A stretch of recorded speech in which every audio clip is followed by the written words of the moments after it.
మాట్లాడుకోవాల్సిన సందర్భం ఉన్నది ఇవాళ. గీజగొండ అంటే మాకు కొండంత అండ.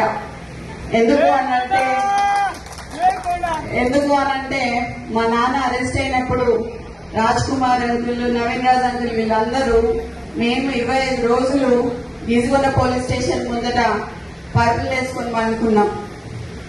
మాతోని తెలుగుదేశంలో మేము అనేక ఇబ్బందులు పడ్డప్పుడు మాకు తోడుకున్నది గీజగొండ మండలం. గీజగొండ మండలం నాయకులు, కార్యకర్తలు అందరూ మాకు అండగా ఉండే. మేము 9 ఏళ్ళు నరకం చూసాం టీడీపీ నాయకత్వంలో. తర్వాత ఒక బీసీ బిడ్డ ఒక పటవారీ వ్యవస్థని తన ఇంటి నుంచే నిర్మూలించాలని చెప్పి మొదట వాళ్ళ ఇంటి నుంచే వాళ్ళ నాన్న నొప్పించి పటేల్ పటవారీ వ్యవస్థని తీసేసి ఆయన పేరులో పటేల్ని తీసేసి ఈ రోజు రాజకీయం స్టార్ట్ చేసిన కొండా మురళి సామాన్య కార్యకర్తగా స్టార్ట్ చేసిండు. అట్లాంటి కొండా మురళి ఇవాళ కేఎం కింగ్ మేకర్. ప్రతి నియోజకవర్గంలో కొండా అభిమానులు ఉన్నారు అని చెప్పడానికి అతిశయోక్తి కాదు. కంపల్సరీగా కొండా యువసేన అనేది ప్రతి నియోజకవర్గంలో ఉన్నది. కానీ ఈ రోజు రేవంత్ రెడ్డి గారిని నేను కొన్ని ప్రశ్నలు ఏదలుచుకున్నాను. దాంట్లో భాగంగా మీరు మొదట పిసిసి కావాలని కోరుకున్నది కొండా సురేఖ, కొండా మురళీధరరావు గారు. ఆ రోజు వారు మాట్లాడుతూ కొండా మురళి గారి ఆదేశాల మేరకి కొండా సురేఖ గారు పిసిసి రేవంత్ రెడ్డి గారిని ప్రపోజ్ చేయడం జరిగింది. తర్వాత ఢిల్లీ స్థాయిలో కూడా ఆమె ప్రపోజ్ చేయడం జరిగింది. ఆ రోజు నువ్వు పిసిసి అయినాక ఫస్ట్ మొట్టమొదటిగా మా ఇంటికే వచ్చారు. వచ్చి నువ్వు అన్న మాట ఏంటంటే మా నాన్నతోని, కొండా మురళి గారితోని, అన్న 38 సీట్లు వచ్చినా 36 సీట్లు వచ్చినా నీకు ఎమ్మెల్సీ ఇస్తానన్నావు. అన్నవా లేదా అనేది మా కోటగండి మైసమ్మ దగ్గరికి రా, ఎల్లమ్మ దగ్గరికి రా, శక్తివంతమైన దేవత ఆడ నేను అనలేదని నువ్వు ప్రమాణం చేయి, అప్పుడు నేను చెప్తా. ఒక బీసీ బిడ్డకి, ఒక క్రౌడ్ పుల్లర్ కి ఎందుకు ఎమ్మెల్సీ ఇయ్యలేదు, ఎందుకు పదవి ఇయ్యలేదు అని నేను అడుగుతున్నా. ఈరోజు నిన్నొచ్చి నెక్స్ట్ ఎలక్షన్ గురించి మాట్లాడినావు కదా. 2 ఏళ్ళ ఎలక్షన్ల తర్వాత రేవూరు ప్రకాష్ రెడ్డిని గెలిపియాలి అని చెప్పినావు. రేవూరు ప్రకాష్ రెడ్డి అంటే పర్కాలకి తెలియదు, పర్కాలంటే రేవూరు ప్రకాష్ రెడ్డికి తెలియదు ఎలక్షన్ల ముందట. అవునా కాదా? ఎవరు వచ్చిండ్రు? కొండా మురళి వచ్చి తిరిగితే రేవూరు ప్రకాష్ రెడ్డి గెలిచిండు. ఈ రోజు 4-5 నియోజకవర్గాలలో తిరిగి ఆ రోజు గెలిపించుకున్న వ్యక్తి, నువ్వు కార్లో కూర్చోబెట్టుకుని తిరిగిన వ్యక్తి ఈ రోజు ఎందుకు గుర్తొస్తలేడు నీకు? అంటే ముఖ్యమంత్రి అయితే కళ్ళు నెత్తికెక్కినాయా అని అడుగుతానా నేను నిన్ను? నాకు భయం లేదు. ఇవాళ పోతే రేపు 2 నాకు. ఎందుకు అని అంటే నా బిడ్డ, నా కొడుకు ఎవరన్నా చూసుకుంటారు వాళ్ళని. నేను ప్రజల కోసం పనిచేసేదాన్ని, నేను ప్రజల మధ్యలో ఉండేదాన్ని. ఈ రోజు మా నాన్న నాకు అట్లే పెంచిండు, నన్ను భయం లేకుండా పెంచిండు. నేనెవరికి భయపడను, సావుకి భయపడను. కానీ ఈ రోజు చాలా ఈ 2 ఏళ్ళ వారికి ఎందుకయ్యా ఇవాళ రాజీనామా చేయమని చెప్పు. ఇవాళ రాజీనామా చేసి ఎలక్షన్లకు రా. నా ఇల్లు ఇక్కడ వంచనీళ్ళు ఉన్నది, 3 అంతస్తుల బిల్డింగ్ నీకు ఇస్తా. వచ్చి అక్కడనే ఉండి రేవూరు ప్రకాష్ రెడ్డికి నువ్వు వచ్చి క్యాన్వసింగ్ చేయి. రేవూరు ప్రకాష్ రెడ్డి గెలుస్తాడా, లేకపోతే కొండా కుటుంబంలో ఎవరి నుంచి గెలుస్తాడు? ఈ రోజు నేను అదే అడగదలుచుకున్నా. నీతో పాటు ఒక పొంగు ఉన్నది. ఆ పొంగు ఎక్కువసేపు పొంగదయ్యా, పోతుంది. మరి నువ్వు ముఖ్యమంత్రివా, ఆయన ముఖ్యమంత్రి కూడా తెలుస్తలేదు. ఇక్కడ మొన్న హైదరాబాద్ లో ఇంద్రమ్మ ఇల్లు ఇచ్చేటప్పుడు హైదరాబాద్ లో ఆయన పొంగు పోస్టర్లు వేసుకున్నాడు. మరి అక్కడనే హైదరాబాద్ ఇన్ఛార్జ్ అయిన పొన్నం ప్రభాకర్ గారి ఫోటో వేయలేదు. అంటే బీసీలంటే అంత చులకన్నా మీకు అని నేను అడగదలుచుకున్నా. ఈరోజు నీతోని పిసిసి కావడానికి తిరిగిన దయాసాగర్ రావు గారిని గాని షబీర్ అలీ గారిని గాని అప్పుడు కార్లు ఎక్కించుకొని తిప్పినావు. ఇవాళ అట్లీస్ట్ వాళ్ళకి అపాయింట్మెంట్ అన్నా ఇస్తున్నావా నువ్వు అని అడుగుతున్నా నేను ఈ సందర్భంగా నేను గుర్తు చేయాల్సింది ఏంటంటే నిన్ను కూడా కొడంగల్లో ఒకసారి ప్రజలు ఓడగొట్టిండ్రు. అట్లాంటిది నేను 10 ఏళ్ళు ముఖ్యమంత్రి ఉంటా అని చెప్పుకున్నావు. రాజశేఖర్ రెడ్డి గారు లాంటి వాళ్ళు కూడా చెప్పుకోలేదు అట్లా. నీకు కాంగ్రెస్ సంస్కృతి అనేది ఇంకా ఎక్కలేదు అని చెప్పి నీకు చెప్తున్నా. ప్రేమ ఎందుకు మా కాంగ్రెస్ సభ్యులన్నీ సవితల్లి ప్రేమతో చూస్తున్నామని చెప్పి నేను అడగదలుచుకున్నా. ఈరోజు 21 ఏళ్లకే ఎమ్మెల్యే చేయాలి అని చెప్పి నేను అడుగుతా అని చెప్పి నువ్వు అన్నావు. మరి ఇప్పుడు డైపర్లు వేసుకొని ఇప్పుడే తిరుగుతలేడు ఆయన. నువ్వు నెక్స్ట్ 2 ఏళ్లకి మళ్ళీ సీట్ ఇస్తానంటే ఏంటిది? ఎక్కడి నుంచి ఎక్కడికి పోతున్నామని అడుగుతున్నా నేను ఇవాళ. నువ్వు ఒకసారి ఒక మాట మాట్లాడుతావు, ఒకసారి ఒక మాట మాట్లాడుతావు. నువ్వు కొన్న మురళికి ఎందుకు రాజకీయంగా ఆయన తోకదలుచుకున్నావు? బీసీలను తోకదలుచుకున్నావా? సరే, నేను అనుకున్నా లాస్ట్ టైం మాట్లాడినట్టు రెడ్ల కాంగ్రెస్ అనుకున్నా. అక్కడేమో సంగారెడ్డికి పోయినప్పుడు నిన్న అక్కడ జగ్గారెడ్డి గారికి ఏమో అధిష్టానం చెప్తుంది అని చెప్పిండు. ఇక్కడికి వచ్చేమో రేవంత్ ప్రకాష్ రెడ్డి టికెట్ ఆయనే ఇచ్చినట్టు చెప్తాడు. ఇక మరి 119 నియోజకవర్గాలకు కూడా నువ్వే ఇయరాది అయిపోతుంది.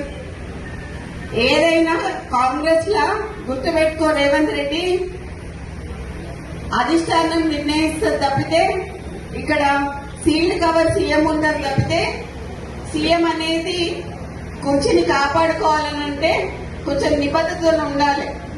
ఎవరినైనా కార్యకర్తలని లీడర్లని కాపాడుకోవాలి. కొండమురళి లాంటి లీడర్ని కాపాడుకోకుండా ఈ రోజులు చాలా పెద్ద తప్పు చేస్తున్నావు అని చెప్పి నేను చెప్తున్నాను.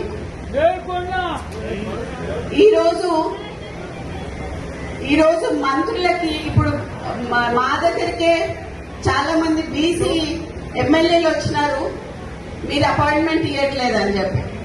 కొత్త ఎమ్మెల్యేలకి రిప్రజెంటేషన్స్ ఎక్కడ ఇవ్వాలన్నా కూడా తెలియట్లేదు. మంత్రులు ఏమైనా సంతకాలు అవుతున్నాయంటే అవి అవ్వట్లేదు. మీరేం చేస్తున్నారు? సరే, ఇప్పుడు వేం నరేందర్ రెడ్డికి సలహాదారుడిగా మీరు ఇచ్చారు కదా. నేను అడగదలుచుకున్నది ఒకటే ఏంటంటే, మరి 3 ఏళ్లలో వేం నరేందర్ రెడ్డికి ఏం సలహా ఇచ్చిండు నీకు? నువ్వేం సలహా పాటించి ఏం చేసినావు ప్రజలకు చెప్పాలి. నువ్వు ఆయన ఇచ్చిన సలహా ఏంటిది? నీ తమ్ముడు ఒక షెల్ కంపెనీ పెడితే 200 కోట్ల ఆస్తి ఉన్న ల్యాండ్, గవర్నమెంట్ ల్యాండ్ నువ్వు దానదత్తం చేసావు నీ తమ్ముడికి. ఇట్లా నీ తమ్ముళ్ళు నువ్వు రాష్ట్రం మీద పడి తింటాం తప్పితే ఇంకేం చేయలేదు. అట్లాంటిది నా ఇలాకాకు వచ్చి, కొండ ఇలాకాకు వచ్చి రేవంత్ ప్రకాష్ రెడ్డిని మళ్ళీ గెలిపించమని చెప్పడంలో నీ ఆంతర్యం ఏంటిది అని అడుగుతున్నా నేను ఇవాళ. ఎందుకు మాతో పెట్టుకుంటున్నావు? ఎందుకు మమ్మల్ని ఇట్లా చేస్తున్నావు? మేము కాపతనోళ్ళమమ్మా, మాకు వ్యవసాయం వచ్చిందని ఊడిగం చేయటం రాదు. మేము పద్మశాలోళ్ళం, మాకు నేత నేయటం వచ్చి తప్పితే ఊడిగం చేయటం రాదు. వీళ్ళగా బ్రోకరిజం చేసి ఇవన్నీ చేసుకుంటే మీ చుట్టూ తిరుగుతున్న వాళ్ళు ఎవరైతే ఉన్నారో తప్పుడు సంకేతాలు పోతున్నాయని చెప్పి చెప్తున్నా మీకు. ఈ రోజు నాకు ఏఐసిసి అన్నా, ఢిల్లీ అన్నా, అధిష్టానం అన్నా, రాహుల్ గాంధీ గారన్నా, సోనియా గాంధీ గారన్నా, ప్రియాంక గాంధీ గారన్నా గౌరవం ఉంది. వాళ్ళు ఖచ్చితంగా అన్ని చూస్తున్నారు, అన్ని అబ్జర్వ్ చేస్తున్నారు.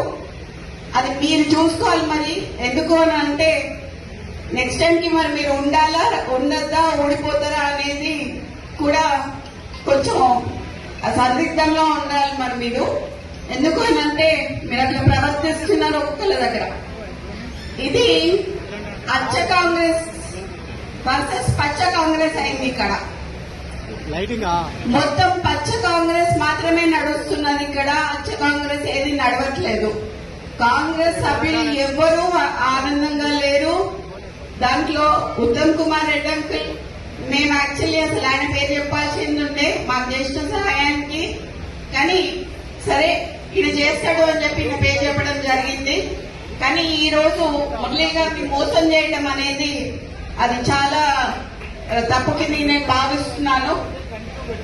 ఈ రోజు నేను అందరి సమక్షంలో చెప్తున్నాను, అయ్యా రేవంత్ రెడ్డి, నువ్వు గాని రేవూరు ప్రకాష్ రెడ్డి గాని వాళ్ళ తాత గాని వాళ్ళ అయ్య గాని ఎవరైనా గాని నేనే ఇక్కడ ఎమ్మెల్యేని, ఖచ్చితంగా నేనే నిల్చుంటా, నేనే గెలుస్తా. అర్థమైందా? ఈ సందర్భంగా నేను మీకు ఇక్కడ నుంచే చెప్తున్నా, నువ్వు ఇప్పుడు రాజీనామా చేయమని చెప్పు, ఇప్పుడు ఇద్దరం నిల్చున్నాము, ఎవరు గెలుస్తారో చూద్దాము. నువ్వు వచ్చి క్యాన్వసింగ్ చేయి, నువ్వు వచ్చి క్యాన్వసింగ్ చేయి రేవూరు ప్రకాష్ రెడ్డికి. నేను ఇండిపెండెంట్ అయినా నిల్చుంటా, ఒకవేళ కాంగ్రెస్ పార్టీ టికెట్ ఇవ్వకపోతే ఎట్లయినా కూడా నేను గెలుస్తా అని చెప్తున్నా.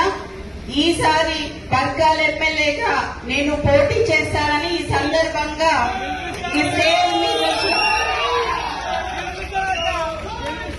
ఈ స్టేజ్ మీద నుంచి నేను మీకు అందరికీ చెప్తున్నా.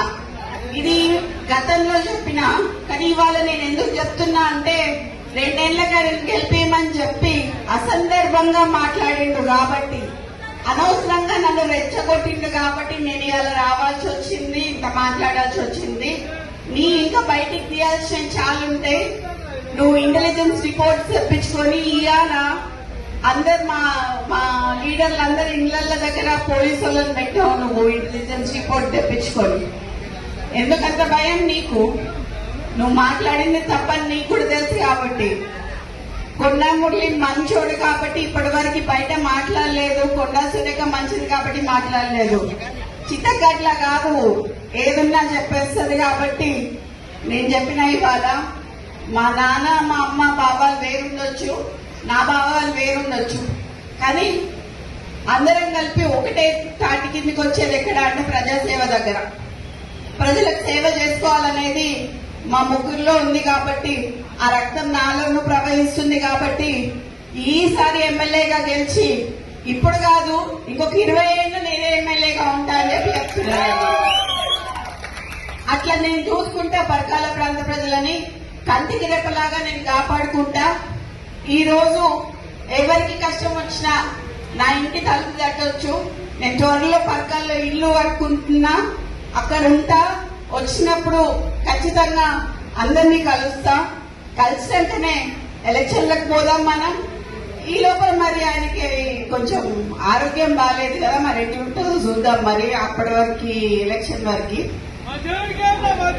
సో అది ఇప్పుడు నేను కొంచెం అది చెప్తే అది బాగోదేమో కానీ, ఇప్పుడు డైపర్లు వేసుకున్న వాళ్ళకి వీళ్ళకి మాత్రం ఇస్తానంటున్నాడు కదా, అది మాత్రం కొంచెం తప్పని చెప్పి ఆయన ఇప్పటికే నడవలేకపోతున్నాడు, తిరగలేకపోతున్నాడు. ఈయన మరి వృద్ధునికి 80 ఏళ్ళు వచ్చినానికి ఇస్తా అని చెప్పి అంటుంటే హాస్యాస్పదంగా అనిపించి మరి ఈ రోజు రావడం జరిగింది. ఈ రోజు ఈ తమ్ముందు ఒక 200 కోట్లది ఒకటే చెప్పిన, ఒకవేళ ఎవరైనా నాకు కౌంటర్ ఇచ్చిందనుకోండి మిగతా కూడా బయటికి తీయాల్సి వస్తుంది. సో ఎవరు కౌంటర్ ఇచ్చినా బయటికి తీసి సీతా దయాకర్ గారికి కూడా పదవి ఇచ్చినావు నువ్వు. సీతా దయాకర్ గారు ఏం చేసిండ్రయ్యా పార్టీకి? అసలు ఎక్కడ పార్టీ ఆమె ఎక్కడి నుంచి వచ్చింది? ఆమెకు చైర్మన్ పోస్ట్ ఇచ్చినావు నువ్వు. కొండా మురళికి ఎందుకు ఇయ్యలేదు అని అడుగుతానా నేను. మీరందరూ అడగాలి. ఏమంటారమ్మా? ఇయ్యాలా? అది కొంచెం ప్రెస్ వాళ్ళందరికీ మీ అందరికీ చెప్తున్నాను సార్.